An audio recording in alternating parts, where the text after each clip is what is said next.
بسم اللہ الرحمن الرحیم۔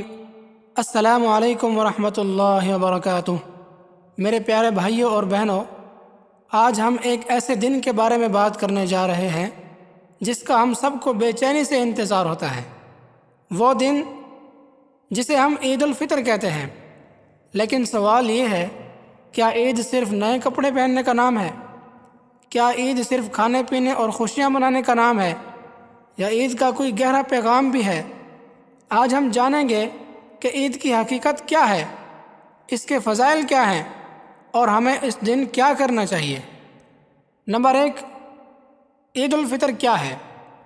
عید الفطر دراصل ایک مہینے کی عبادت کے بعد خوشی کا نام ہے، اور عید الفطر کے دن اللہ تبارک و تعالی اپنے بندوں کو ان کی عبادات کا اجر عطا فرماتا ہے، اور اللہ کے بندے اس کا شکر ادا کرتے ہیں۔ عید الفطر کی خوشی صرف دنیاوی نہیں بلکہ روحانی کامیابی کی خوشی ہے۔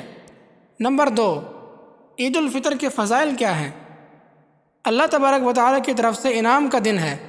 نبی کریم صلی اللہ علیہ وسلم نے فرمایا، جب عید کا دن ہوتا ہے تو اللہ تبارک و تعالی فرشتوں سے فرماتا ہے، میرے بندوں کو ان کی محنت کا بدلہ دے دو۔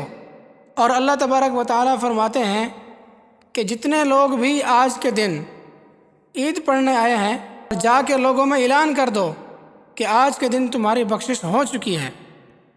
یعنی عید کا دن دراصل انعام کا دن ہے، یعنی عام معافی کا دن ہے اور خوشی کا دن ہے، لیکن خوشی کو حدود کے ساتھ منائیں۔ اسلام ہمیں خوشی منانے سے نہیں روکتا، بلکہ ہمیں سکھاتا ہے کہ خوشی بھی حلال اور پاکیزہ طریقے سے ہو۔ نمبر 3، اجتماعی عبادت کا دن۔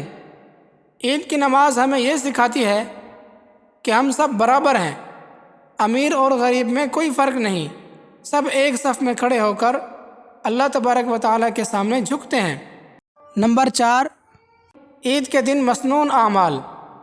عید سے پہلے یہ کام کرنا ضروری ہے۔ نمبر 1، غسل کرنا۔ عید کے دن غسل کرنا سنت ہے۔ نمبر 2، اچھے کپڑے پہننا اور خوشبو لگانا۔ نمبر 3، نماز سے پہلے کھجور یا کوئی میٹھی چیز کھانا، یہ بھی سنت ہے۔ نمبر 5، صدقۃ الفطر ادا کرنا۔ یہ بہت ہی اہم عمل ہے، غریبوں کا خیال رکھنا تاکہ وہ بھی عید کے دن خوشیوں میں ہمارے ساتھ شامل ہو سکیں۔ نمبر 6، تکبیرات پڑھنا۔ عید کے دن یہ کلمات ضرور پڑھیں، اللہ اکبر اللہ اکبر، لا الہ الا اللہ واللہ اکبر، اللہ اکبر وللہ الحمد۔ نمبر 7، عید کی نماز ادا کرنا۔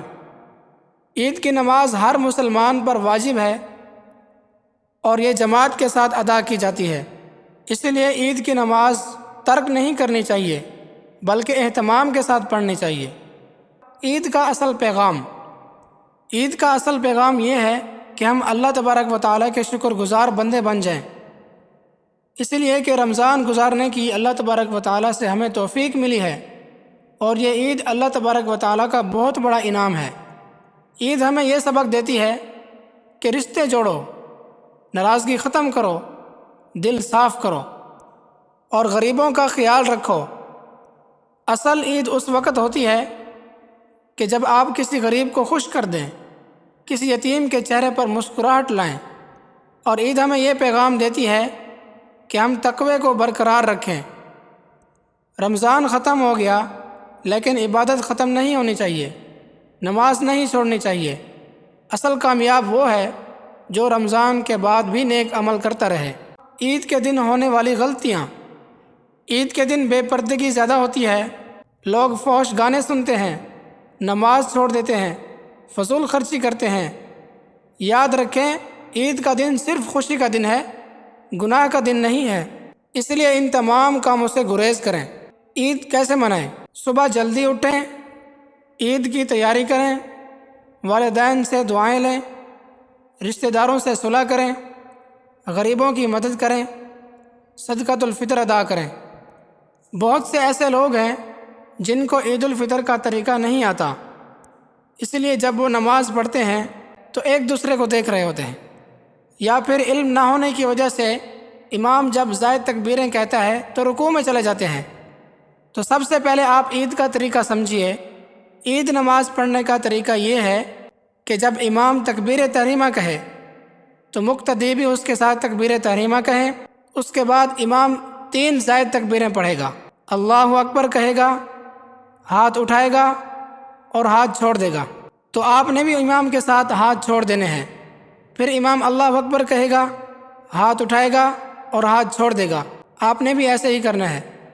پھر امام اللہ اکبر کہے گا، ہاتھ اٹھائے گا اور ہاتھ باندھ لے گا۔ یعنی تکبیر تحریمہ کے علاوہ 3 زائد تکبیریں ہوتی ہیں، 2 تکبیروں میں ہاتھ چھوڑنا ہے اور تیسری پر ہاتھ باندھ لینے ہیں۔